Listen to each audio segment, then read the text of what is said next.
कोणत्याही राज्याचे बार काउन्सिलचे सदस्यपद हे फक्त पद नसून ती एक मोठी जबाबदारी आहे। मी ॲडव्होकेट माधवी बाळपोतदार वकिली क्षेत्रामध्ये गेल्या 20 वर्षापासून कार्यरत आहे। वकिलांचे प्रश्न, न्यायालयीन वास्तव आणि दैनंदिन भेडसावणाऱ्या अडचणी या सर्वांशी मी संलग्न आहे। जेव्हा जेव्हा भारतवर्षामध्ये महिला प्रतिनिधित्व मिळाले तेव्हा ते प्रभावी ठरलेले आहे। वकिलांसाठी कल्याणकारी योजना, वकिलांना चांगले नेतृत्व व त्यांना ऐकणारी व्यवस्था ही वकील वर्गाची आजची गरज आहे। याचकरिता मी मार्च 2026 मध्ये महाराष्ट्र आणि गोवा बार काउन्सिलचे सदस्य पदाकरिता निवडणूक लढवित आहे।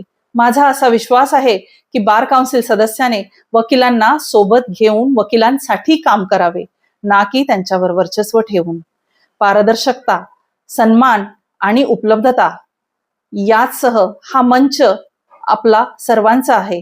वकील बंधू भगिनींचा आवाज आहे, तो फक्त माझा नाही। आपले प्रश्न, आपल्या अडचणी व आपल्या सूचना मला जरूर सांगा। धन्यवाद।